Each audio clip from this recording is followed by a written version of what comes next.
सिद्धि स्थान के 9वें अध्याय में पूर्व के व्याख्यान में 20वें श्लोक तक की चर्चा हुई थी। 21वें और 22वें श्लोक से प्रारंभ होते हैं इस व्याख्यान में। 21वें और 22वें श्लोक में तंद्रा के कारण और संप्राप्ति की चर्चा आचार्य के द्वारा की गई है। इसे देखें।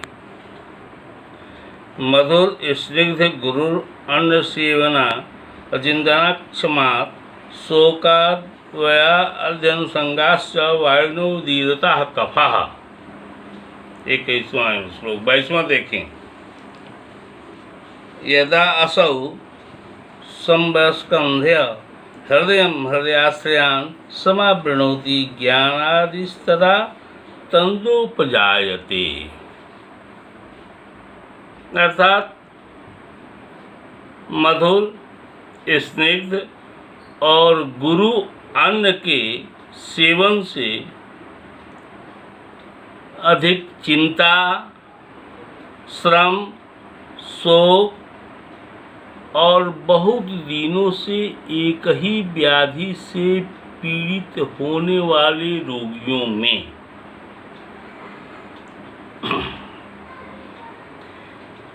इनके कारण कुपित हुई वायु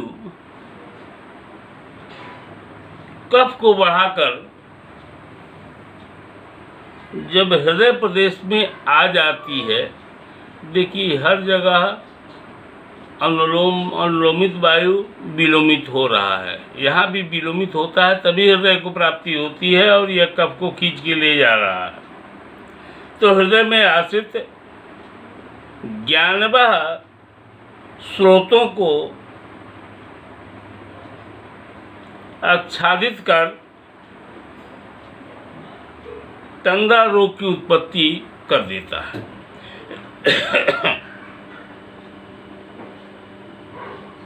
श्लोक 23वें को देखें। इस श्लोक में आचार्य तंद्रा के लक्षणों की चर्चा कर रहे हैं।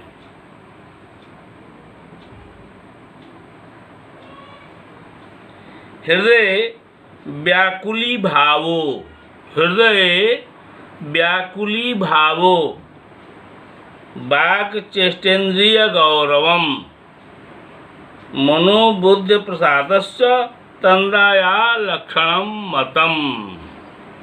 अर्थात जब कफ के साथ वायु हृदय में चली जाती है तो हृदय व्याकुल हो जाता है। व्याकुली भवो लिखा है, हृदय व्याकुल हो जाता है। वचन यहाँ अर्थ वाक्य से है। शारीरिक चेष्टा और इंद्रियों में भारीपन आ जाता है। मन और बुद्धि में प्रसन्नता नहीं रहती है। यह तंद्रा का लक्षण है। निंदा और तंद्रा जब एक साथ पढ़ेंगे तो दिक्कत हो जाएगी। निद्रा को अलग और तंद्रा को अलग। यहाँ तंद्रा की व्याख्या आचार्य ने की है। देखवें श्लोक 24वां। यह तंद्रा की चिकित्सा है। कफग्नम तत् कर्तव्यम शोधनम समनानि च व्यायामो रक्तमोक्षश्च भोज्यम च कटुतिक्तकम। चिकित्सा में आचार्य कह रहे हैं कि तंद्रा रोग में कफ नाशक औषधों का प्रयोग या द्रव्यों का प्रयोग, शोधन और समन चिकित्सा करनी चाहिए। व्यायाम, रक्त विश्रावण तथा कटु तिक्त आहार द्रव्यों का सेवन करना चाहिए। इससे तंद्रा रोग का नाश हो जाता है। देखिए श्लोक 25वां और 26वां। इस श्लोक में आचार्य महामर्म बस्ती की चर्चा कर रहे हैं और या इसमें अभिघात लगने से या दोषों के बस्ती में आश्रित होने से होने वाले 13 रोगों की चर्चा यहाँ की गई। मूत्रौकसादो जठरम कृष्णमूत्र संग संक्षयो मूत्रातीतो अनिलश्चीला वातस्य त्युष्ण मारुतौ वातकुंडलिका ग्रंथिर विदघातो बस्ती कुंडलम त्रयोदशई एते मूत्रस्य दोषांस्तां लिंगतः, अर्थात मूत्र का अवसाद, मूत्र अवसाद, मूत्र का अवसाद शब्द है ये, मूत्र जठर, ये सब रोगों के नाम गिनाए जा रहे हैं। मूत्र कृच्छ, मूत्रोत्संग, मूत्र क्षय, मूत्रातीत, वातशिला, वात बस्ती, उष्णवात, वात कुंडलिका, मूत्र ग्रंथि विधात, बस्ती कुंडल, यह 13 लक्षण बस्ती दोष के प्राप्त होने पर होते हैं।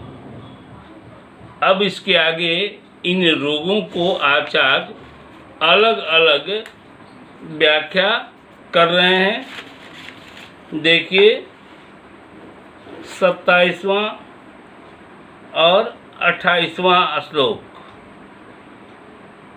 पित्तम कफोद वावपीवा वस्तौ संहन्यते यदा मारुतेन तदा मूत्रम रक्तम पित्तम घनम सृजेत सदाहं श्वेत सांद्रम वा सर्वेषां लक्षणैयुक्तं मूत्रौकसादं तं विद्यात् पीत श्लश्म हरैर्जयेत्। देखिए कहीं कहीं मैं रुकता हूँ, इसके साथ कारण है। पुस्तक की बाइंडिंग जो मैंने कराई, किसी अक्षर को बाइंडर जो है छिपा दिया, इसलिए मुझे कभी कभी कष्ट होता है, या लाइट परफेक्ट नहीं मिली, अक्षर छोटे हैं, अवस्था हमारी ज़्यादा है। ये कई कारण हैं जहाँ जहाँ मैं रुकता हूँ। देखिए इस श्लोक में मूत्र अवसाद का लक्षण आचार्य लिख रहे हैं। जब बस्ती प्रदेश में वायु द्वारा पित्त या कफ अथवा पीत कफ दोनों का संघात होता है या संयोग होता है, तब रक्त या पीले वर्ण का गाढ़ा मूत्र निकलना प्रारंभ होता है अथवा श्वेत वर्ण का गाढ़ा दाहयुक्त मूत्र निकलता है, अथवा इन सभी लक्षणों के साथ, अर्थात कभी रक्त, कभी पित्त, कभी श्वेत और दाह के साथ मूत्र निकलता है। इसे मूत्र का अवसाद कहते हैं।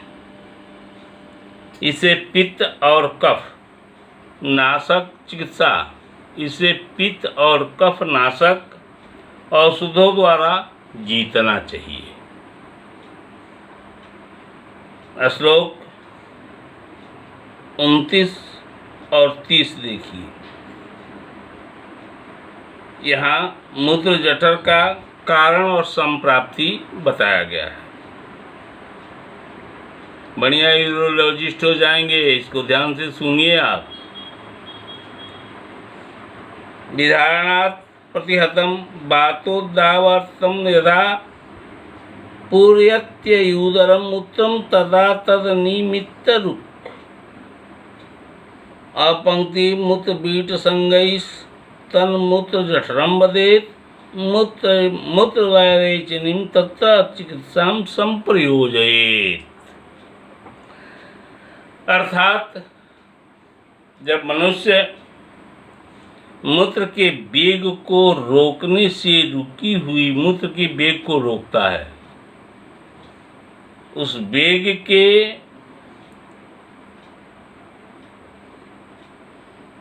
रुकी हुई उस वेग से रुकी हुई वायु ऊपर की ओर गतिशील हो जाती है, तो उदर को भर देती है और मूत्र को अधिक भर देती है। ऐसी दशा में बिना कारण ही उदर तथा बस्ती में वेदना होती है। साथ ही लक्षण उत्पन्न होते हैं। कुछ लक्षणों की चर्चा यहाँ है कि भोजन का नहीं पचना, मल और मूत्र की रुकावट साथ साथ हो जाती है। इसे मूत्र जठर कहते हैं। चिकित्सा भी बता रहे हैं आचार्य इसमें कि इस रोग में मूत्र विरेचन मूत्र विरेचनम तत्र चिकित्साम संप्रयोजयेत्। मूत्र विरेचन अर्थात मूत्र के लाने वाली औषधियों का प्रयोग करना चाहिए। मूत्र औषधियों का प्रयोग करना चाहिए। आइए श्लोक 31वां देखते हैं। हिं द्विरुतरम चूर्णम त्रिमर्मीय प्रकृतितम हन्यान मूत्र उदर अनाह अगमानम गुदमेढ्यो। आचार्य कह रहे हैं कि आपने ध्यान नहीं दिया हो या दिया हो, चिकित्सा स्थान के तिरमर्मिया अर्थात 26वें अध्याय में हिंगु द्विरुत्तर नामक चूर्ण बताया गया है। वहाँ चर्चा है इसकी। उसका प्रयोग मूत्र जठर, गुदा प्रदेश तथा मूत्रेंद्रिय में होने वाले अघमान का नाश करता है। बड़ा अच्छा चूर्ण है। सामान्यतः इस तरह के रोगी मिलते रहते हैं और लोगों को बड़ी तेजी रहती है, इसलिए मूत्र का अवरोध रोग करते हैं। कुछ देर में कर लेंगे, कुछ देर में कर लेंगे, ऐसी अवस्था में यह व्याधि होती है।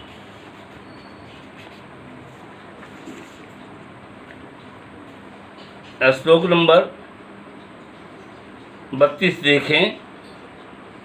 इसमें मूत्रकृच्छ का कारण, संप्राप्ति और लक्षण पर बोल रहे हैं आचार्य।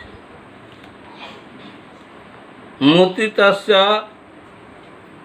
व्यायात्तम रेतो बातोद्धम च्युतम पूर्वमुक्तस्य पश्चाद् वा सवेत कृच्छम तदुच्यते।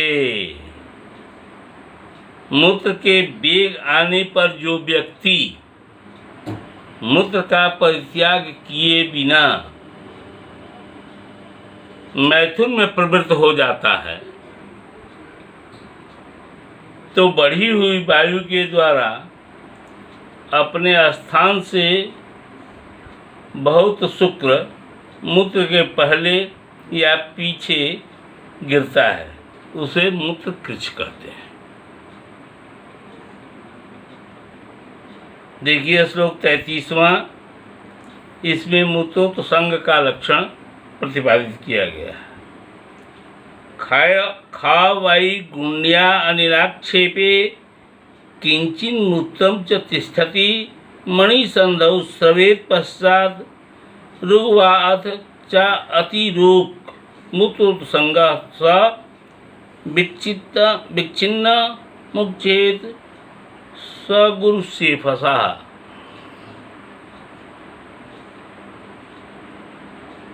ध्यान दीजिए इस पे। मूत्रवाही स्रोत की विकृति से अथवा वायु से मूत्र के खींचे जाने के कारण कुछ मूत्र मूत्रेंद्रिय के छिद्र में ही रुक जाता है, अथवा मणि के संधि भाग में रुक जाता है। यहाँ मूत्र रुकता है। रुका हुआ मूत्र कुछ देर बाद बिना वेदना के या अति वेदना के साथ निकलता है। इस रुके हुए मूत्र के कारण मूत्रेंद्रिय में भारीपन बढ़ जाता है, गुरुता होती है तथा मूत्र की धारा टूट कर आती है। इसको मूत्रोत्संग कहा जाता है। श्लोक 34 देखें, इसका अर्ध श्लोक ऊपर ही पढ़ लिया गया है मूत्रोत्संग में ही। वाताकृतिर भवेद वातान मूत्रे शुष्यति संक्षयः, मूत्र क्षय का लक्षण है। बहुत से रोगी आते हैं, कहते हैं कि मुझे पेशाब ही नहीं होता, अर्थात उसको कम मूत्र बनने लगे, अर्थात मूत्र का क्षय हो गया। आचार्य कह रहे हैं कि वायु के द्वारा जब मूत्र का शोषण हो जाता है तो इसे मूत्र क्षय कहा जाता है। इसमें वायु के लक्षण पाए जाते हैं। देखिए श्लोक 35वां। चीरम धारयितुं मूत्रम त्वरया न प्रवर्तते मेहमानस्य मंदं वा मूत्रातीतः स उच्यते। मूत्रातीत की संप्राप्ति और लक्षण यहाँ कहा जा रहा है। आए हुए मूत्र के वेग को जबरदस्ती कुछ देर तक रोके रह जाने पर पुनः मूत्र त्याग करते समय मूत्र का वेग शीघ्रता से नहीं निकलता है। एक बार आपने ब्रेक पर ब्रेक लगा दिया, रोक दिया, तो वह दोबारा कुछ देर के बाद आप जाएंगे तो वह वेग आपको नहीं मिलेगा। जब मूत्र के त्याग के लिए प्रवाहन में ताकत लगाई जाती है, अर्थात इस मूत्र को जबरदस्ती निकालने के लिए, जैसे कुष्ठवत्ता वगैरह के केसेस में जिसमें रोगी संतुष्ट नहीं होता है कि मुझे मल निकल गया या और निकलना चाहिए, तो कुंठन प्रवृत्ति करता है। ठीक इस मूत्र को निकालने के लिए प्रवाहन का अर्थ होता है कि यहाँ भी रोगी कुंठन प्रवृत्ति करता है। वह मनुष्य प्रवाहन करने के लिए जबरदस्ती जोर लगाता है। मंद मंद, उसके बाद मंद मंद धारा से मूत्र निकलता है। इसे मूत्रातीत कहा जाता है। उसी संप्राप्ति और लक्षण के अनुसार सुश्रुत और भागभट ने भी मूत्रातीत की चर्चा की है, या यही लक्षण माना है।